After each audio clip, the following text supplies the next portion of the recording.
뭐 임대인이 보증보험을 내는 거는 부당하다, 저는 솔직히 그렇게 생각하지는 않습니다.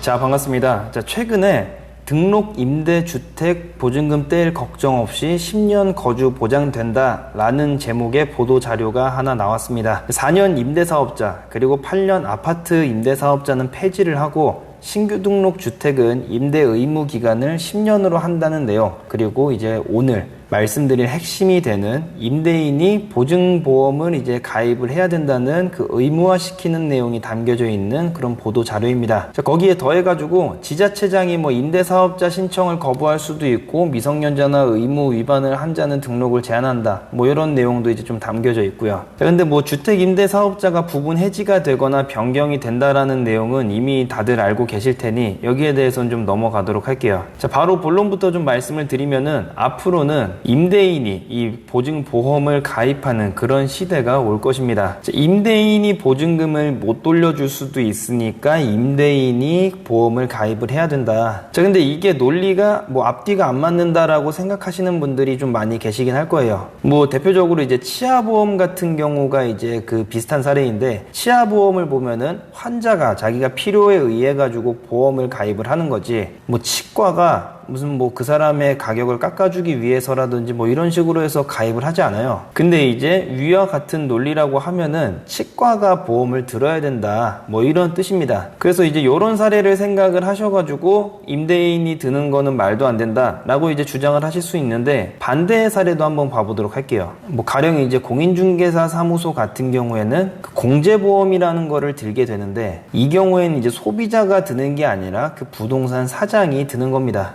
그리고 요건 뭐 부동산뿐만 아니라 뭐 식당 같은 데도 있을 거예요. 즉 요런 이제 안전장치를 좀 스스로 걸어가지고 어떤 윤리의식이라든지 뭐 이런 부분에 대해서 좀 법적으로 강화를 하는 뭐 그런 이제 취지를 가지고 있는 거기 때문에 저는 이제 그 논리가 뭐 그렇게 부당하다는 생각이 들지는 않고 이해도 됩니다. 그리고 엄밀히 얘기를 하게 되면은 이 주택 임대 사업자 같은 경우에는 이 표면적으로는 개인과 개인 간의 거래처럼 보이긴 하지만 실질적으로는 사업자와 개인 간의 거래입니다. 그리고 사업자 같은 경우에는 개인을 상대할 때 업종별로 좀 소비자를 보호하기 위한 그런 법적인 제도 장치들이 좀 마련이 돼 있어요. 그렇기 때문에 뭐 임대인이 보증보험을 내는 거는 부당하다, 저는 솔직히 그렇게 생각하지는 않습니다. 자, 그런데 제가 부당하지 않다라고 느끼는 거는 딱 그 정도 논리까지만인 거고, 그 나머지는 사실 좀 다 부당해요. 우선은 저런 의무를 좀 부여를 할 거면은 좀 투기꾼이라는 그런 프레임부터 좀 지워야 됩니다. 자, 사업하는 사람들이 죄인은 아니죠. 너는 죄인이면서 의무도 져야 돼 라고 하는 거는 사실 정말 최악의 발상인 것 같아요. 본인들이 이제 장려했었던 정책을 이 임대인들은 따라갔을 뿐인데, 이제는 온갖 언론에서 이들한테 손가락질을 하도록 좀 유도를 하고 있어요. 이 사람들이 무슨 뭐 세금을 내기 싫어가지고 어떤 불법적인 무언가를 하는 그런 사람들이 절대 아니죠. 2017년도에 국토부 장관께서 임대주택을 장려를 하실 때를 생각을 해보면은 사람들이 이 당시에 얼마나 고민을 했었는지 기억이 나실 겁니다. 아파트 가격하고 임대료가 좀 계속 오르고 있는 그런 시점이었는데 5%밖에 못 올리고, 그나마도 이제 2년 계약을 하면은 2년에 5%밖에 못 올리게 되는 건데, 거기에다 대고 정부에서는 기회를 줄 테니까 집 팔아라, 집값 다 잡겠다, 뭐 이렇게 선전포고를 하고 있는 그런 와중에 한 번 등록을 하면은 4년이나 8년 동안은 팔지도 못하고, 그러니까 정부의 말대로 이제 가격을 잡겠다고 해서 가격이 떨어지면 빨리 팔고선 나와야 되는데 그러질 못하는 거예요. 정부의 말을 들었기 때문에. 자, 그래서 이제 이런 여러 가지 손해를 감수를 하지만 그래도 세금 혜택도 주기도 하고 정부에서 장려를 하는 정책이니까 따라갔던 사람들이 분명히 대부분이실 거라고 저는 생각을 합니다. 그런데 이제는 온갖 언론에서 뭐 그 사람들을 완전 쳐 죽일 사람으로 만들어 놓고, 내 돈으로 세입자한테 내가 보증금 못 돌려줄까봐 보험을 가입을 해야 되고, 좀 요거는 좀 경우가 아니지 않나 좀 이렇게 생각을 하고 있습니다. 자, 근데 심지어 이분들의 상황이 더 최악인 거는 이제는 모든 주택에 5% 임대료 상한이 걸려 있어요. 그렇기 때문에 이 주택임대 사업자가 끝난다 하더라도 그 조금씩밖에 못 올렸던 금액에서 또 5%밖에 못 올리는 겁니다. 자, 예를 들어 가지고 같은 아파트 단지 내에 다른 집들은 전세 시세가 5억이라 가지고 5억의 전세를 맞췄고, 얼마 전에 이제 임대차 3법이 시행이 되면서 그 5억에 대해서 5%를 올렸는데, 임대사업자는 3년 전에 3억의 전세를 맞췄고 1년 전 5% 인상 계약을 해서 3억 1,500으로 임대를 두고 있는데, 이제는 임대사업자가 끝나더라도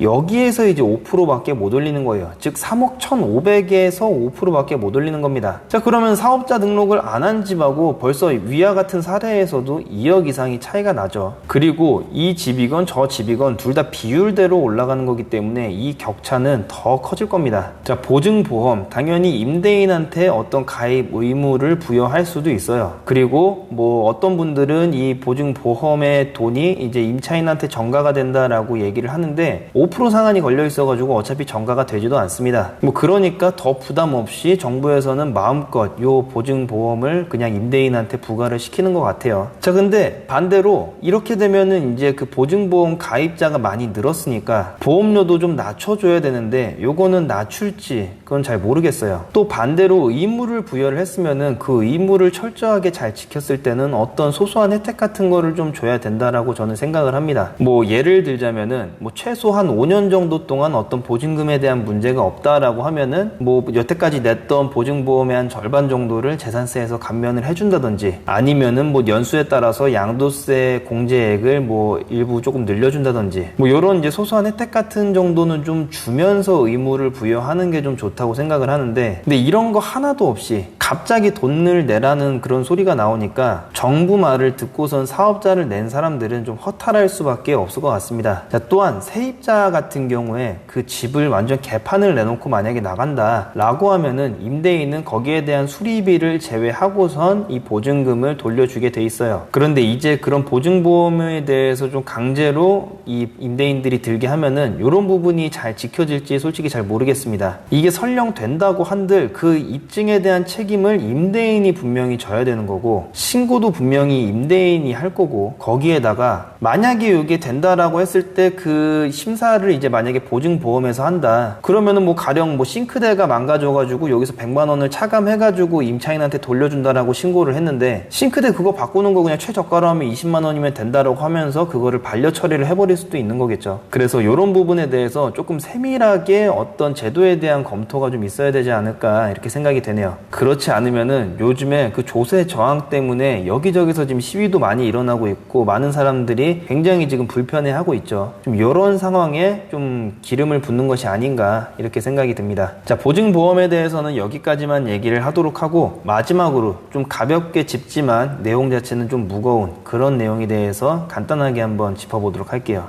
지자체장이 앞으로는 이 임대사업을 거부할 수 있다라고 합니다. 뭐 쉽게 얘기해가지고 지금까지는 이 주택임대사업자를 내는 것이 신고만 하면은 내주는 건 신고사항이었다가 앞으로는 허가를 받아야 되는 그 허가사항으로 바뀐다라는 내용이죠. 자, 여기까지는 뭐 그럴 수 있습니다. 자, 그런데 문제가 뭐냐? 그러면 분명히 어떤 기준에 의해서 이 지자체장이 결정을 할 텐데, 그 가이드라인을 이제 뭐 국토부에서 배포를 한다라고 해요. 자, 그런데 그 내용에 이제 들어가는 내용 중에 예시를 든 게 뭐 부채 비율 100% 이런 내용이 들어가 있어요. 이걸 보고 이제 많은 분들이 그냥 간단하게 생각해가지고 아, 대출 비율이 그냥 100%인가 보네, 즉 LTV가 100%인가 보네 라고 생각을 하실 수도 있습니다. 혹시 LTV란 내용이 어떤 내용인지 잘 모르시는 분들이 계실 수 있기 때문에 제가 지금 영상을 찍어는 놨는데 아마 다음번에 그 영상이 올라올 거예요. 자, 여튼 다시 본론으로 넘어와가지고 이 정부에서 얘기하고 있는 이 부채 비율은 대출 비율하고는 다른 개념이에요. 대출 비율은 내가 어떤 집을 가지고 있는데 그 중에서 대출이 몇 프로냐를 얘기하는 거고, 지금 국토부에서 얘기하고 있는 이 부채 비율은 내 자본 대비해가지고 부채가 몇 프로인지를 얘기를 하는 겁니다. 즉 부채 비율 100%는 대출 비율 50%랑 똑같은 내용이에요. 쉽게 해가지고 뭐 규제 지역 같은 경우에는 지금 40% 대출밖에 못 나오기 때문에 어차피 임대사업자를 내는데 문제는 없겠지만, 규제 지역 아닌 곳들 같은 경우에는 대출 비율이 다 50%가 넘죠. 이런 경우 50% 이상의 대출을 받게 되면 임대사업자를 전혀 낼 수가 없습니다. 물론 지금 보시는 일부 분들께서는 나는 서울에 살고 있기 때문에 상관없어, 어차피 이렇게 생각을 하실 수 있어요. 그런데 지금 오피스텔을 가지고 계신 분들은 그렇게 긍정적으로 생각할 수 있는 그런 게 아닙니다. 오피스텔은 현재 대출이 60%까지 되는데, 이 오피스텔도 앞으로는 대출이 50%를 넘게 받게 되면은 이 임대사업자를 안 내줄 수가 있는 거예요. 뭐 예를 들어가지고 지금 원룸 같은 경우에 뭐 한 2억짜리 하는 곳은 보통 임대료가 한 1000에 60만 원 정도쯤이 됩니다. 그렇게 되면은 대출 60%, 즉 1억 2천을 받아도 이 보증금을 떼이는 거하고는 아무런 상관이 없을 정도로 전혀 위험한 게 없습니다. 그런데 앞으로는 그냥 무조건 1억만 받아야 된다라는 거죠. 요거는 좀 심각한 재산권 침해로 보이는 그런 내용입니다. 자, 그래서 오늘은 이렇게 임대인하고 이 보증보험에 관련된 내용에 대해서 여러분들께 설명을 드렸습니다.